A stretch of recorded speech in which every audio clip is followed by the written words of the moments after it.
मित्रों नमस्कार। मैं धनीराम पटेल एडवोकेट बिलासपुर छत्तीसगढ़।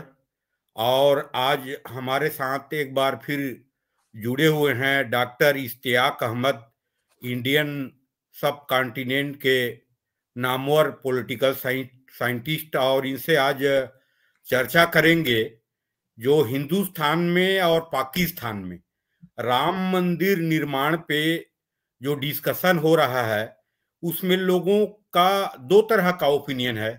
हिंदुस्तान के अधिकांश 70% लोगों का ओपिनियन ये है कि राम मंदिर के निर्माण जो 22 जनवरी को इनॉग्रेशन होना है उसको कल्चरल फ्रीडम मान रहे हैं, सांस्कृतिक स्वतंत्रता मान रहे हैं। और एक वर्ग है जो यहाँ के अपोजिशन में है और कुछ लोग हैं उनका मानना है कि मोदी जी हिंदुस्तान को हिंदू राष्ट्र बनाना चाहते हैं। और पाकिस्तान की जितनी मेन स्ट्रीम मीडिया है उसमें उनका कहना है कि मोदी जी पूर्ण रूप से कंप्लीट हिंदुस्तान को हिंदू राष्ट्र बनाना चाहते हैं। तो डॉक्टर साहब, ये चर्चा शुरू करने के पहले मैं एक चीज कहना चाहूंगा। पाकिस्तान के एक जर्नलिस्ट हैं शकील चौधरी जी, वो अक्सर बोलते रहते हैं कि इंडिया के बारे में पाकिस्तान में कोई थिंक टैंक नहीं है। तो डॉक्टर साहब, मैं कहना चाहूंगा कि इंडिया के बारे में आपसे कौन बेहतर थिंक टैंक हो सकता है जो यहाँ के पॉलिटिकल कल्चरल सब चीज में रिसर्च किया हुआ है और एक आपकी पॉजिटिव व्यू है। तो डॉक्टर साहब, आपसे कौन हो सकता है थिंक टैंक बात पाकिस्तान में? बात ये है कि टेक्निकली जी मैं पाकिस्तान में तो नहीं रहता, तो इस तरह तो पाकिस्तान में मैं नहीं हूँ, लेकिन पाकिस्तानी ओरिजिन का होते हुए जी जी अगर आप समझते हैं कि मेरा ग्रैस्प है तो ये आपकी मेहरबानी है। जी जी पाकिस्तान में कई लोगों के लिए ये बहुत मुश्किल है मानना मेरी इस नॉलेज और इस ग्रैस्प को, तो जी वो इस जी जी किस्म की बातें करते रहते हैं, समझ गए आप? जी जी इसके जी अंदर एक थोड़ी-सी जेलसी भी होती है इन्वॉल्व्ड कि कोई नहीं है, ये नहीं है, वो नहीं है। जबकि उन्हें पता है कि मेरी रिसर्च दोनों तरफ छा गई है।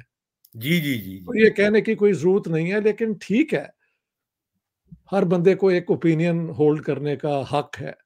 जी शायद जी उनका ख़्याल है कि ऑफ़िशियली कोई टैंक नहीं है, थिंक टैंक, जी तो जी वो बात दुरुस्त है। वो तो पाकिस्तान में हो भी नहीं सकता जहाँ पे इंडिया को सिर्फ़ नेगेटिव देखा जाए। जी और जी जी उसकी उसके लिए थिंक टैंक की ज़रूरत ही नहीं है, पूरी एस्टेब्लिशमेंट और पॉलिटिशियन यही कर रहे होते हैं, तो पता नहीं शकील चौधरी साहब के ज़हन में कौन-सा थिंक टैंक है जो इनसे बाहर हो सकता है, मगर इट्स ऑल राइट। जी ये जी लोग बात इस तरह करते रहते हैं, मुझे फ़र्क नहीं पड़ता। जी आप जी लोग मानते हैं कि मेरा इल्म हिंदुस्तान के मुतल्लिक, पाकिस्तान के मुतल्लिक रिलायबल है, तो ये काफ़ी है मेरे लिए। अब आपका जी जो बड़ा सवाल है, जी देखें अ यहाँ पे हिंदू मत मेन मज़हब था, एक जी ज़माने में बुद्धिज़्म हुआ, फिर जी दोबारा हिंदुइज़्म आ गया। जी बाद में इस्लाम आया और इस्लाम एक तो पीसफुल तरीके से आया ना जो साउथ इंडिया में है, एक हमलों के ज़रिए आया। जी Muhammad bin Qasim, Mahmud Ghori, Mahmud Ghaznavi, Muhammad Ghori and so on. जी उन्होंने यहाँ आके अपनी हुकूमत की, कुछ ने यहाँ पे आके मंदिर भी गिराए जी जी और जी इसमें कोई शक नहीं हिंदुओं का दिल भी दुखाया होगा, इसमें कोई शक नहीं है। कॉन्करर जी कोई भी हो ऐसे ही करता है। जी जी यही हुआ ना जब 15वीं सदी के आखिर में उन्होंने सब मुसलमानों को निकाल दिया स्पेन से, तो जी वहाँ के सारे जो मस्जिदें थी, वो चर्च बन गए। हम्म। जब अरब वहाँ गए थे, तो वो सारी चर्च थे जिन्हें मस्जिदें बना दिया गया था। तो हम्म। कॉन्करर के साथ ये होता ही है। जी वैसे जी भी हिंदुस्तान के अपने वो हिस्टोरिकल रिकॉर्ड ये है कि 2 राजा जब लड़ते थे, तो जो जीत जाता था, जी वो दूसरे के मंदिर को गिरा के उसमें जो सारी दौलत थी ले लेता था। एक हम्म। तो दौलत, दूसरा ये दुनिया को दिखाना कि देखो अब हुकूमत मेरी है, वो हुकूमत खत्म हो गई है। तो ये हम्म। सारी चीज़ें जो पास्ट में हुई हैं, वो ऐसे ही हैं। पर्सनली मैं समझता हूँ कि ये जो जजमेंट भी आई है इसके अंदर मैंने बड़ी डिटेल स्टडी की और उन्होंने माना है कि कोई 100% प्रूफ नहीं है कि लॉर्ड राम की पैदाइश यहाँ ही हुई थी, हम्म। ठीक है? और हम्म। उन्होंने ये जो आके ये जो हैं राइट विंग हिंदू इनकी एक्टिविटीज़ को एक जगह पे क्रिमिनल भी करार दिया। मैंने वो पूरी जजमेंट देखी है। हम्म। लेकिन जजमेंट उन्होंने दे दी कि यहाँ पे राम मंदिर बन जाए और इधर मस्जिद बन जाए। मैं हम्म। उनमें से हूँ जो समझता हूँ कि यार हिंदुस्तान के अंदर लोगों का दिल रखने के लिए अगर वहाँ पे मस्जिद की बजाय मंदिर बन जाता है तो क्या बुरा है? अगर इससे हिस्ट्री में जो एक सेंस ऑफ इनजस्टिस है वो खत्म हो जाता है। मैं तो उनमें हम्म। से भी हूँ जो कहता है कि काशी और मथुरा में भी ये जो है ना मंदिर बनने चाहिए। ये 3 मंदिर हैं जो हिंदू बिलीफ के मुताबिक उनकी बहुत पोजीशन है, सेक्रेड है, पवित्र है, ठीक है? जी जी जी। वैसे तो हर मंदिर, हर मस्जिद, हर चर्च पवित्र ही गिना जाता है सेक्रेड, बट इनके खास मुकाम है जैसे खाना काबा है और रसूलुल्लाह का मज़ार है मदीने में, इनकी खास पोजीशन है। तो हम्म। अगर वहाँ पे अब ये बन जाता है, हिस्ट्री में जो हुआ, नहीं हुआ, क्या लॉर्ड राम वहाँ पैदा हुए या नहीं हुए, इस डिस्प्यूट में से निकल के खुले दिल से आगे बढ़ना चाहिए। हम्म। अब ये जो हिंदू राइट विंग पार्टीज़ हैं, बीजेपी और ये ज़ाहिर है इन्होंने ये एक पॉलिटिकल एजेंडा भी रखा हुआ है, जो हम्म। अ, हिंदू राष्ट्र की तरफ लेके जाना चाहता है हिंदुस्तान को। हम्म। उसके उसको अपोज़ कर रही है इंडिया की कॉन्स्टिट्यूशन और जो पहले प्राइम मिनिस्टर थे और कांग्रेस की हुकूमतें ज़्यादातर वो इस मामले में सेक्युलर थीं कि मज़हब की बुनियाद पे हम ये चीज़ें नहीं करेंगे, ठीक है? हम्म। मसलन मिसाल है कि जब सोमनाथ का मंदिर वो रिस्टोर किया गया था, तो हम्म। President of India Rajendra Prasad ji को कहा था कि आप इसको आके इनॉग्रेट करें। तो hmm. Prime minister sorry Jawaharlal. Jawaharlal Nehru ने उन्हें कहा था कि देखें आप हिंदुस्तान के प्रेज़िडेंट हैं, हिंदुओं के नहीं हैं। लेकिन हम्म। राजेंद्र प्रसाद जी गए और वो सेरेमनी भी पूरी हो गई, ठीक है। हम्म। हम्म। मैं पर्सनली उनमें से हूँ जो सेक्युलर स्टेट का सपोर्टर हूँ कि मज़हब को टच नहीं करना चाहिए। लेकिन जैसी हम्म। सोसाइटी है हमारी, तो हम्म। उसके अंदर मज़हब का तो रोल हर जगह पे है। और हम्म। अगर पाकिस्तान में लोग कह रहे हैं कि ये हिंदू राष्ट्र की तरफ जा रहा है, तो फिर उन्हें क्या इतराज़ है? पाकिस्तान तो है ही इस्लामिक स्टेट। जी जी जी जी। ये क्या आर्गुमेंट वो उन्हें क्या इतराज़ हो सकता है अगर इंडिया भी ये हिंदू राष्ट्र हो जाए? हिंदू हम्म। राष्ट्र होगी तो ये हमारे जैसे लोग और इंडिया में जो लोग सेक्युलर समझते हैं कभी मज़हब का और स्टेट का रिलेशनशिप अगर अलग रहे तो बेहतर है। जी जी ये जी। उनका प्रॉब्लम है। ये एक इंटेलेक्चुअल प्रॉब्लम है और ये एक हम्म। रियल प्रॉब्लम है। होता ये हम्म। इसे कहते हैं the creeping creeping influence of majoritarianism. एक एक्ट होता है, उसके बाद 2 और एक्ट हो जाते हैं। वो फिर पूरा जो होता है ना सेक्युलर सिस्टम, वो हम्म। अंदर से खोखला होना शुरू हो जाता है। तो हम्म। मुझे यही लगता है कि बीजेपी इसको अपनी सियासत के लिए, इलेक्शन लड़ने के जीतने के लिए, हिंदुओं को साथ लाने के लिए, हिंदू वोट बनाने के लिए और हिंदू राष्ट्र की तरफ बढ़ने के लिए ये उनकी मूव्स हैं। But hmm. बट अगर फ्रीडम मूवमेंट को देखा जाए, तो हम्म। उसमें टू नेशन थ्योरी ने पाकिस्तान बनवा दिया। अब इंडिया के अंदर उनकी ये कोशिश है, not that I like it, but as a political scientist, as an analyst I have to accept कि भी ये भी एक मूवमेंट है, इसको कौन रोक सकता है?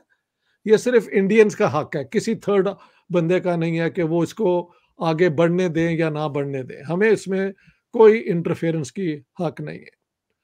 अलबत्ता हम्म। इंडिया के मुतल्लिक दुनिया में एक खबर है कि ये माइनॉरिटीज़ को टारगेट करते हैं और सेक्युलरिज़्म कमज़ोर हो रही है, तो वो भी मैं पढ़ता रहता हूँ और when I read it I feel concerned, ठीक है? तो इस जी तरह जी। मैं इससे डिटैच होके देखता हूँ।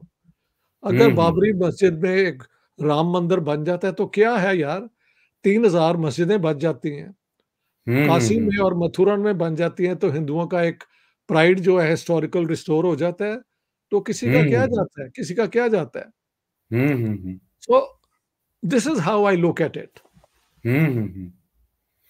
तो डॉक्टर साहब, ये अयोध्या, काशी और मथुरा, जी ये जो तीन मंदिर हैं, जी ये भाजपा का नाम था जनसंघ। जी जी जनसंघ का अवतरित नया रूप है, न्यू जी वर्जन है भारतीय जनता पार्टी। जी जी जी जी। तो ये 52 से इनके एजेंडा में था कि हम अयोध्या, काशी और मथुरा को लेंगे। ठीक है। इसी में चर्चाएं होता है कि जो यहाँ मुस्लिम लीडरशिप है हमारे इंडिया की बात कर रहा हूं मैं, यहाँ की मुस्लिम लीडरशिप ये बोलती है कि 3 को लेने के बाद 3000 की बात करेंगे। लेकिन हाँ मेरे को लगता है कि इंडिया का कॉन्स्टिट्यूशन, इंडिया का डेमोक्रेसी इतना वाइब्रेंट हो चुका है जिसमें 3 से अधिक बीजेपी वाले भी नहीं जाएंगे ना आरएसएस वाले भी नहीं जाएंगे। बहुत अच्छी बात है, बहुत जी, अच्छी बात है। जी, ये 3 तक सीमित रहेगी। मैं भी यही ले, समझता हूँ, मेरी भी हाँ, यही अंडरस्टैंडिंग है। हाँ, जी जी जी। जी, जी, लेकिन यहाँ के जो मुस्लिम लीडरशिप है, जी, उसमें जो आपका व्यू है कि कॉमन सिविल कोड भी होनी चाहिए, इसमें कोई बुराई बुराई नहीं है, और जो ड्रेस कोड है स्कूलों में हिंदुस्तान के अलग अलग राज्यों में अलग अलग, उसको भी मानना चाहिए। बिल्कुल मानना तो चाहिए। इसमें इसमें बहुत हद तक जो बीजेपी के अगेंस्ट पार्टियां हैं, कांग्रेस लीड जो पार्टियां हैं, वो भी वोट बैंक के लिए जो स्कूल के ड्रेस कोड है उसका विरोध करते हैं। और ये मंदिर निर्माण पे उनका भी आपत्ति है। हालांकि बोल नहीं पा रहे हैं कि वोट की राजनीति है, बिल्कुल, 80% ये हिंदू हैं। बिल्कुल। इसीलिए मैंने तो, क्योंकि वो इलेक्शन लड़ना नहीं है और ना जी मैं जी इंडियन मुस्लिम हूँ, मैं जी वो बता सकता हूँ जो मैंने दुनिया में देखा है। मेरी जी नज़र पाकिस्तान में भी है, इंडिया पे भी है, मैंने सारी दुनिया फिर के देख ली है। जी। टा टर्की को भी मैं बहुत डीपली समझता हूँ, ईरान को, मिडल ईस्ट को। तो इन सारी चीज़ों को समझने के बाद भी मेरा फैसला है कि एक सेक्युलर स्टेट बेस्ट स्टेट होती है दुनिया में, जो जी अपने जी। सिटीज़न्स को फेयरली ट्रीट करती है अंडर द लॉ, सबको एक हम्म जैसे हकूक देती है और एक हम्म जैसी उनकी ड्यूटीज़ होती हैं। इससे खूबसूरत हम्म और कोई पॉलिटिकल सिस्टम नहीं हो सकता where everybody is equal with hmm equal rights and equal duties. इसलिए मुझे हम्म फ़र्क नहीं पड़ता, मुस्लिम हम्म लीडर पसंद करें, ना करें। मैं जब बात करता हूँ कि यूनिफ़ॉर्म सिविल कोड अगर आ जाएगी, तो मुसलमान औरतों के भी तो हकूक साथ-साथ मज़बूत होंगे ना। हम्म तो हर एक के घर में बहन है, बेटी है, हाँ जी, उनको हम्म क्या क्या तकलीफ़ है अगर उनकी बच्चियों के राइट्स जो हैं मज़बूत हो जाएँ। ज़रूरी है पुराना सिस्टम चलता रहे। हम्म सो मेरा पॉइंट ऑफ व्यू इस तरह है। हम्म। हुँ, इसमें डॉक्टर साहब, जैसे 3 तलाक कानून जब आया, जब सुप्रीम कोर्ट ने जजमेंट में इसको मतलब निरस्त कर दिया कि 3 तलाक गलत है करके, उसके बाद इंडियन पार्लियामेंट उसमें कानून बनाया, आया उसमें, तो उसके बारे में आपका क्या कहना है डॉक्टर साहब? नहीं ठीक है, 3 तलाक जो है, ये ख़त्म कर देना कोई बुरी बात नहीं है, अच्छी बात है। पाकिस्तान में तो पहले ही हम्म जनरल अयूब खान के दौर में मुस्लिम फैमिली ऑर्डिनेंस आया था, जिसमें ये था कि अगर आप अपनी बीवी को तलाक दें, तो एक और बात है। हम्म हाँ जी, हम्म लेकिन अगर आप एक बीवी के होते हुए दूसरी बीवी लाएँ, तो पहली बीवी आपको इजाज़त दे के मैं एग्री करती हूँ। हम्म। समझ गए आप? जी तो जी जी। औरतों के हकूक जो हैं पाकिस्तान में तो इंडिया से ज़्यादा मज़बूत हैं मुसलमान औरतों के। हम्म। 3 तलाक का सिस्टम जो है वो अब ऐसे नहीं है। पहले होता था, अब तलाक देते वक़्त आपको यूनियन काउंसिल में रजिस्टर करवाना पड़ता है और वहाँ पे हम्म जो यूनियन काउंसिल के लोग हैं, उनका काम है कि 3-4 महीने के लिए इनको टाइम दें और फिर हम्म बिठा के उनको कहें कि भई फैमिली को, बच्चों को बड़ा बुरा इस पे असर पड़ेगा, आप मत करें। लेकिन अगर आप वो फिर भी ना माने, तो फिर तलाक हो सकती है। उससे हुआ ये कि जब पहले तो लोग जब चाहते थे बीवी को तलाक दी और नई बीवी ले आए। अब ये सारा अपने इलाके में पब्लिक हो जाता है, रिकॉर्ड पे आ जाता है। तो हम्म इससे औरतों के जो है ना राइट्स वो मज़बूत हुए पाकिस्तान में। जब ये हम्म हुआ था तो मौलवियों ने बहुत शोर मचाया था, मुझे याद है, मेरी आँखों के हम्म सामने हुआ है। हम्म इस्लाम के खिलाफ है, ये है, वो है, ये काफ़िर हैं, ये कुछ भी नहीं हुआ। उसके बाद कई हुकूमतें आईं, जनरल ज़ियाउल हक जैसा फंडामेंटलिस्ट लीडर भी आए, लेकिन किसी ने मुस्लिम फैमिली लॉ ऑर्डिनेंस को टच नहीं किया। व्हाई? हम्म बिकॉज़ उसमें बेसिकली तो सबका फ़ायदा है। हम्म जनरल ज़िया की बेटियों का भी फ़ायदा है और बाकियों का भी फ़ायदा है। समझ हम्म गए आप? लिहाज़ा यूनिफ़ॉर्म सिविल कोड अगर ऑनेस्टली आएगा, not hmm politically but genuinely आएगा, जिसमें सबको इक्वल राइट्स होंगे, औरतों के, मर्द के, और जो भी होंगे सबके इक्वल होंगे, तो ये मैं तो उसके हक में हूँ। I am always in the believer of equal rights of men and women. Hmm. समझ गए आप? जी। तो जी, आपका व्यू है कि ये हिंदुस्तान में कॉमन सिविल कोड आती है जी, इक्वल राइट के बेस पे, जी। तो कोई गलत नहीं है तो नॉट एट ऑल, नो। जी देखें, जी दुनिया में जो कानून है, 19वीं सदी के शुरू तक इंग्लैंड के अंदर एक 12 साल का बच्चा अगर एक लोफ ऑफ ब्रेड, ये क्या कहते हैं, रोटी चुराता हुआ पकड़ा जाए तो उसको हैंग कर देते थे। हम्म अब आप कहें जी तब से ये कानून है, तो ये तो चेंज नहीं हो सकता, तो ये तो हमाकत है ना। आप एक और भी देखें, हम्म कुरान के अंदर हाथ काटना, स्टोनिंग टू डेथ और इस हम्म किस्म की चीज़ें हैं। लेकिन हम्म किस मुसलमान मुल्क में ये अब अप्लाई होती हैं लॉज़? अब तो स्वाय अभी तो ईरान के, स्वाय ईरान के और सऊदी अरेबिया अफगानिस्तान। के, दैट्स ऑल। पाकिस्तान में भी नहीं होती। हम्म लॉ बुक्स पे तो हैं कि हम्म आप हाथ काट सकते हैं, लेकिन आज तक एक हाथ नहीं कटने दिया दुनिया ने। हम्म कोड़े मारे थे इन्होंने शुरू में, फिर उस पे इतना शोर मचा कि वो भी इन्होंने बंद कर दिए जनरल ज़िया ने। हम्म सिर्फ ईरान ये करता है और सऊदी अरेबिया करता है, बाकी सारी मुसलमान मुल्क जो हैं। अच्छा, एक और है, जज़िया लेना किस मुल्क में अब होता है मुसलमानों के? Not a single hmm one, ना ईरान में, ना सऊदी अरेबिया में। हम्म तो इन्होंने खुद भी बहुत चीज़ें चेंज कर दी हैं। हम्म समझ गए आप? पहले से ही चेंज हम्म हो चुकी हुई हैं। गुलामी हम्म यानी keeping slaves was part of Islamic law, वो अब हम्म स्लेवरी ज़ीरो हो गई है हर जगह पे। तो अब हम्म ये क्या मौलवी कहते हैं कि हम सारी चीज़ें वापस लाएँगे? ये नहीं ना हम्म कहते। बस जहाँ हम्म औरतों का मसला आता है, इनको पता नहीं ज़्यादा वो जोश चढ़ जाता है। वो एक, मुझे याद है मैं इंडिया में था तो एक मौलवी ने शोर मचा दिया कि देखो कैटरीना कैफ जो है ये कपड़े कैसे पहनती है। मैंने कहा इस मौलवी को कैटरीना कैफ के ऊपर नज़र क्यों इतनी जाती है? ये अपना काम क्यों नहीं करता? समझ गए आप? जी तो जी ये जी इनकी बातें छोड़ें। Don't hmm don't worry about them. आप अगर एक अच्छा कानून ला रहे हैं, हम्म नेक नीयत के साथ, for the good hmm of all Indian citizen, hmm all decent people should support such a law. बस बात खत्म हो गई। और इसमें मैं एक चीज पूछना चाह रहा था डॉक्टर साहब, जी, दो 2 मिनट लास्ट में, जी, कि ये पाकिस्तान में मैं पढ़ा नेट में जी, कि हिंदू मैरिज एक्ट 2016 सिंध के असेंबली में पास हुआ और सेंट्रल गवर्नमेंट के भी पास हुआ, जो 3 स्टेट के लिए था, पंजाब, केपी के और बलूचिस्तान के लिए। जी। हिंदू मैरिज एक्ट 1917 अच्छा, ये पास हो गया, बिल, और वहां के गवर्नर के सिग्नेचर हो गया और प्रेसिडेंट के भी सिग्नेचर हो गया। क्या लेकिन कानून था ये? क्या कानून था? ये हिंदू मैरिज एक्ट लॉ था, अच्छा, कोडिफाइड किया था हिंदू मैरिज विवाह को, अच्छा, मैरिज को। अच्छा। तो लेकिन मैं देखा कि इम्प्लीमेंट नहीं हुआ है उसका। वो क्या, तो इस वो कहता क्या था कानून? व्हाट डिड इट से? वो कानून ये था कि जो पाकिस्तान में हिंदू हैं? हिंदू लोग हैं, उनके मैरिज के लिए कोई लॉ ही नहीं था कि कितने हाँ, उम्र में शादी करेंगे, क्या एक जैसे हिंदू मैरिज एक्ट है हिंदुस्तान में। अच्छा, अच्छा, अच्छा, अच्छा। तो तो अगर वो इम्प्लीमेंट नहीं हुआ तो ये बुरी बात है, इम्प्लीमेंट होना चाहिए। जी जी जी। तो उसका मैंने वो क्यों इम्प्लीमेंट नहीं हुआ उसको मैं भी समझ नहीं पाया।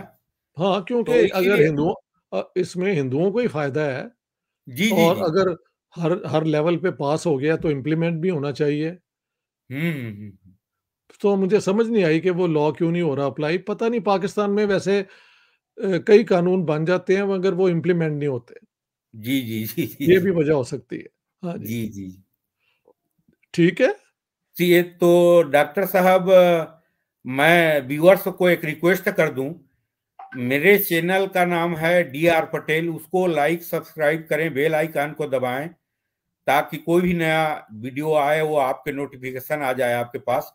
और डॉक्टर साहब के चैनल है इश्तियाक अहमद, उसको भी लाइक, सब्सक्राइब करें, बेल आइकन को दबाएँ। और डॉक्टर साहब और हमारा डिस्कशन एकेडमिक रहता है, तो इसको सुनें और देखें और सीखें। डॉक्टर साहब थैंक यू, आपने समय दिया सर। बहुत-बहुत मेहरबानी, बहुत-बहुत शुक्रिया। और आपको धन्यवाद जी। नमस्कार, न्यू ईयर की शुभकामना। शुभकामनाएँ आपको और आपके सुनने वाले दोस्तों को, ठीक है? ऑल जी, द जी। बेस्ट, ऑल द ठीक बेस्ट। सर, ठीक, thank you, thank you. Thank you.